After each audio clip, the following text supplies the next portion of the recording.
Have you ever seen the ancient artifacts that were used in coronation rituals thousands of years ago?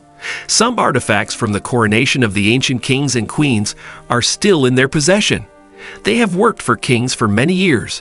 Charles I also used them not too long ago. Are you interested in learning more about them? Let's find out. We will reveal some of the ancient artifacts used in the coronation of kings and queens in this video. We will also talk about some of the most famous things that have happened to them that make them strange and special. Let's get started. The Stones of Destiny is number 1. For centuries, the Stone of Destiny has played an important part in naming British kings and queens. The centerpiece of royal starts in Scotland and England is this oblong block made of red sandstone, which weighs about 335 pounds. Even though the stone is surrounded by myths and legends, its journey through history is just as interesting. It has been captured, bombed, and stolen in the past. Near Perth, Scotland, which is now in ruins, the Stone of Scone was kept. During the English attack of Scotland in 1296, however, Edward I took it. After that, English kings and queens used it at their coronation events. A rough cross is cut into the stone's surface, and iron rings are connected to each end to help move it. There are many stories about the origins of the stone. One story says that Fergus, the first king of the Scots, who is said to have brought the stone from Ireland to Argyll, where he was crowned, brought it here. Other stories link the stone to biblical times, suggesting that Jacob's stone pillow came from Bethel on his journey. Geologists have, however, proven that the stone Edward I took to Westminster Abbey was made of lower Old Red sandstone. The reality of the stone city is still in question, despite this. Some think the real stone was concealed by monks in the River Tay or in a fort on Dunsinane Hill. Edward brought these stones to Westminster Abbey. He called them the War Prize. For important events, such as the coronation of future English and British kings and queens, it was then placed in a wooden chair. Edward waged war to establish his authority over the Scottish throne. He wanted to be recognized as the Lord Paramount, the most powerful person in Scotland. Violent protests stopped the stone from being moved from Westminster Abbey, despite the Treaty of Northampton, which was signed in 1328 and stated that it should be returned to Scotland. So the stone stayed in England for 6 long centuries, until the British government chose in 1996 to send it back to Scotland. The stone was then carefully moved to Edinburgh Castle, where it was put next to the expensive Scottish crown jewels. Over time, the stone has faced numerous attempts to either remove it or bring it back to Scotland. On June 11, 1914, members of the Women's Social and Political Union, who wanted women to have the right to vote, put a bomb near the coronation chair. Although it wasn't known to man until 1950, the explosion that followed did serious damage to the chair and caused the stone to fracture in half. Concerns about the damage or capture of the stone by German man forces arose during the chaotic years of World War II. To protect this priceless artifact, it was concealed in a grave vault under Westminster Abbey, to ensure that the secret wouldn't be lost in the unfortunate event that those who knew about it during the war died. Detailed maps showing its hidden location were sent to Canada. But one of the most interesting things ever to happen was on Christmas Day in 1950, when 4 brave Scottish students were able to get the stone out of Westminster Abbey. Because of the previous damage caused by the previous bombing, the stone broke into 2 pieces during the removal process. After being hidden in a field, the stone was put on the altar of Arbroath Abbey and then sent back to Westminster 4 months later. The stone has stayed here, eagerly awaiting the coronation of the next British ruler, since its homecoming to Scotland in 1996. Number 2. Spoon for putting oil on people. The anointing spoon is the longest and most important part of the coronation of British kings and queens. The split oval bowl and detailed engravings of acanthus scrolls are features of this modest spoon, which is crafted from silver.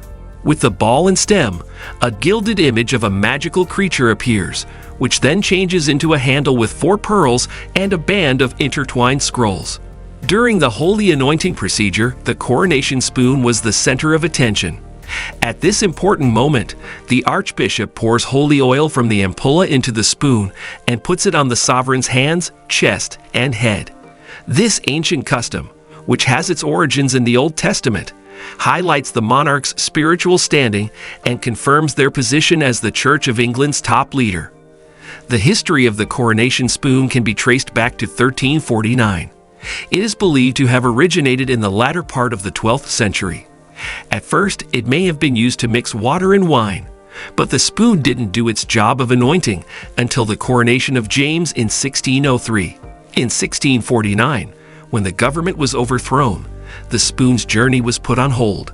This made it possible to create the Commonwealth of England. During this time, the new republic took apart the crown gems and trappings, melted them down, and sold the pieces to make money. But the coronation spoon made it through. It was bought for only 16 shillings by Clement Kindersley, who was in charge of Charles I's clothing. When the British throne was brought back in 1661, Kindersley gave the coronation spoon to Charles I, who had just been made king. Since then, the spoon has played a crucial part in the coronation rituals of English rulers. Even though it is no longer seen as divine, as the head of the Church of England, it is still a very important religious symbol. The Sword of Mercy is number 3. Cortana, also known as the Sword of Mercy, has long played a key part in the coronation of British rulers. As one of the United Kingdom's most valuable crown gems, its squared and blunt end is a strong reminder of how committed the monarch is to showing kindness.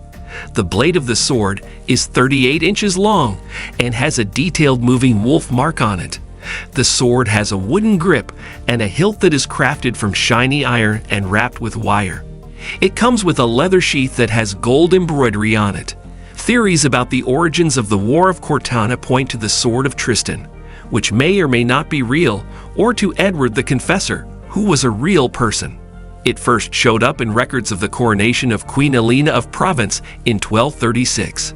This ancient sword may have been a part of the regalia of the earlier Angevin dynasty, according to the theory here.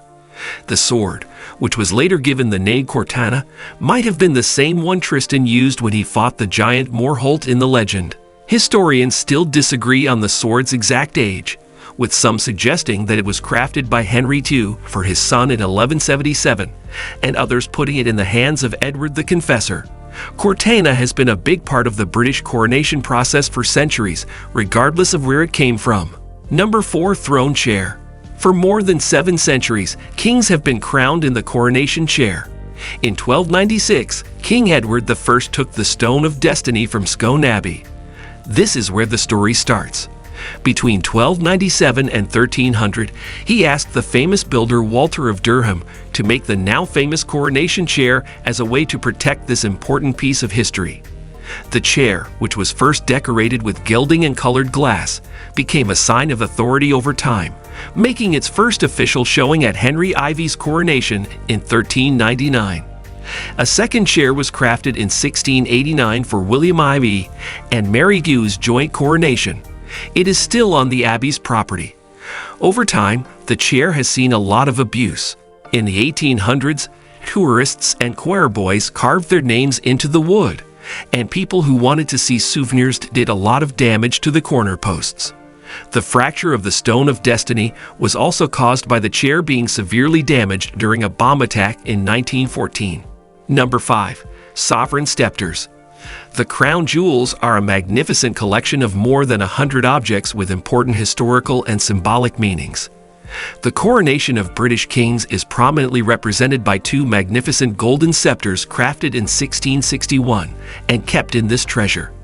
Despite its historical significance, the sovereign scepter, which originated at King Charles II's coronation, has suffered several changes. The modern scepter has 333 diamonds, 31 rubies, 15 emeralds, 7 sapphires, 6 spinels, and a hybrid amethyst that makes it look even more beautiful. The second scepter, called the Sovereign Scepter with Dove, represents the monarch's spiritual role as the leader of the Church of England. It is 3.6 feet long and has 285 jewels, including 94 diamonds, 53 rubies, 10 emeralds, 4 sapphires, and 3 spinels. Why do you think these things, like the king's, had a difficult journey? How come Charles II kept using them? What can you learn about our ancient kings and their customs from these valuable artifacts? Tell us what you think in the comments. What was your favorite artifact?